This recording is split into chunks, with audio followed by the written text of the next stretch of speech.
পরিবারে নামাজকে নিশ্চিত করব। পরিবারে নামাজকে কি করব? নিশ্চিত করব। যে পিতা তার ছেলে মেয়েকে ফজরে ডাক দেয় না, ওটা অযোগ্য পিতা। আসতে কন কেন? ঠিক কি না? যে মা তার সন্তানকে ফজরে ডাক দিতে পারে না, যে নিজেও নামাজ পড়ে না, সে অযোগ্য মা, সে মা হওয়ার যোগ্যতা রাখে না। মসজিদে যারা মায়েরা আসছেন, মাথায় রাখবেন, ফজরে যদি আপনার সন্তানকে না জেগে দেন, তাহলে ভাবতে হবে আপনার সন্তান জটিল কোনো রোগে আক্রান্ত হবে। আল্লাহ তো এমনি বলেন নাই, তার কোনো চিন্তা নাই, তার কোনো ভয় নাই, এমনি বলেন না, এখানে কারণ আছে।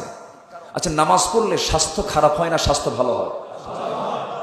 বলেন তো, যারা স্বাস্থ্যবিদ যারা আছে, চিকিৎসক যারা আছে, এই যে মুরব্বী প্রত্যেক দিন প্রায় 4-5 মাইল হাঁটেন, খুব স্বাস্থ্য সচেতন মানুষ,